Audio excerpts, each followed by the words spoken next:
పోలవరానికి సంబంధించి మీరేమీ జరగదు అంతా బాగానే ఉంటుందన్నారు. ఈ నెల 30 నుంచి జిందాల్ చేతిలోకి వెళ్ళిపోతుందని ఆందోళన కనిపిస్తుంది. రాష్ట్రంగా ఒప్పందం కూడా ఢిల్లీ స్థాయిలో జరిగిందంటున్నారు. ఏంటి సార్? అనేక అపోహలు అపవాదులు ఇక్కడ స్టీల్ ప్లాంట్ పైన కలగజేయటం జరిగింది. నేను మొన్న ఒక నెల రోజుల క్రితం నేను స్పష్టంగా ఇక్కడే సమావేశంలో కూడా చెప్పడం జరిగింది. స్టీల్ ప్లాంట్ పెట్టుబడుల ఉపసంహరణ ప్రక్రియ ఆగిపోయింది. దానిలో ఎటువంటి ముందస్తు చర్యలు తీసుకోవటం లేదు అని చెప్పి నేను చెప్పడం జరిగింది. దానికి సంబంధించి మరి అనేక మందికి అనుమానాలు ఉన్నాయి కనుక పార్లమెంట్లో కూడా స్వయంగా ప్రశ్న అడిగి కన్ఫర్మ్ చేసుకోవటం జరిగింది. పార్లమెంటు వేదికగా నా ప్రశ్నకే సమాధానం చెప్తూ కేవలం దాదాపుగా 35 PSUల్ని ఉపసంహరించుకోవాలి పెట్టుబడులని కేంద్ర ప్రభుత్వం నిర్ణయిస్తే 35 PSUస్లో మిగతా అన్నిట్లో ముందడుగులు పడ్డాయి కానీ కేవలం 3 సంస్థల విషయంలో ముందడుగు పడలేదు.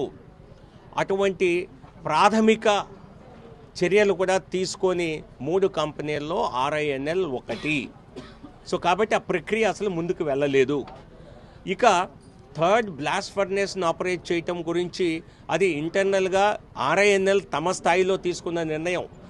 ఉపసంహరణ వేరు, స్థానికంగా లోకల్ ఒప్పందాలు చేసుకొని ప్రొడక్షన్ చేసుకోవటం వేరు. దానికి ముడిపెట్టడం అన్నది అదేదో చెప్తారే బోడిగుండుకి బొట్న వేలికి ఏదో లింక్ పెట్టినట్టుగా ఈ యుఐకి ఆ యుఐకి సంబంధం. ఇది ఉపసంహరణ కోసం చేసేది కాదు. ఇది స్థానికంగా కంపెనీ స్థాయిలో చేసుకున్నటువంటి ఒప్పందం. దీని ద్వారా ప్లాంట్ కెపాసిటీ పెంచుకోవాలి అని స్థానికంగా చేసుకున్న ఒప్పందం తప్పితే దీన్ని ఇదేదో కేంద్ర ప్రభుత్వం తీసుకున్న నిర్ణయంగా అభివర్ణించడం సరికాదు. మరి అది నాకు తెలిసి కార్మిక సంఘ నాయకులు కూడా మరి దీనికి ఒప్పందంగానే ఉన్నట్టుగా తెలుస్తోంది. ఎందుకంటే ప్లాంట్ రెక్కాడితే కానీ డొక్కాడదని మనం ఎట్లా చెప్పుకుంటామో ప్లాంట్ నడిస్తే కానీ అందరికీ ఉద్యోగస్తులు. నేను అనేక సందర్భాల్లో చెప్పాను, మళ్ళీ ఒకసారి చెప్తున్నా. పెట్టుబడుల ఉపసంహరణ ప్రక్రియ ఆగిపోయింది కానీ ఈ ప్లాంట్ని లాభాల బాటిన నడిపించవలసిన అవసరం సంస్థకు ఉన్నది. దానికి కావలసిన సహకారం అందచేయవలసిన బాధ్యత కేంద్ర ప్రభుత్వంపై ఉన్నది. నేను ఒక్కడనే ఈ పార్లమెంటు సమావేశాల్లో స్టీల్ ప్లాంట్పై ప్రస్తావించడం జరిగింది.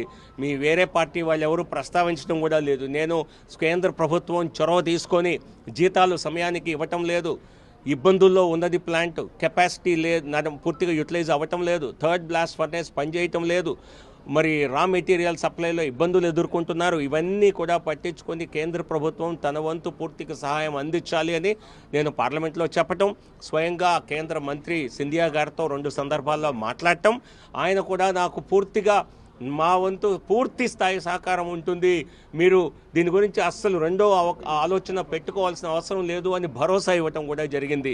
సో కాబట్టి ఈ ప్లాంట్ నిర్వహణ, 3వ బ్లాస్ట్ ఫర్నేస్ ఆపరేట్ చేయటం ఇదంతా కూడా స్థానికంగా మరి ప్లాంట్ తీసుకునే నిర్ణయం తప్పితే ఇదేదో కేంద్ర ప్రభుత్వం తీసుకొని వారిపై రుద్దింది అన్నది అవాస్తవం.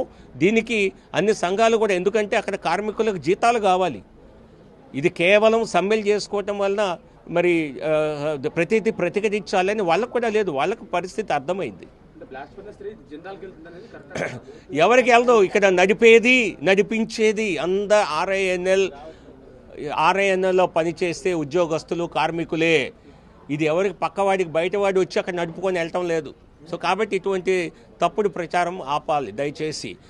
థర్డ్ బ్లాస్ట్ ఫర్నేస్ ఆపరేట్ చేసిన అది అంతా నడిపించేది దాని పూర్తిగా RINL వర్కర్స్, RINL యాజమాన్యం నేపథ్యంలోనే తప్పితే మరొకరితో కాదు. Thank you.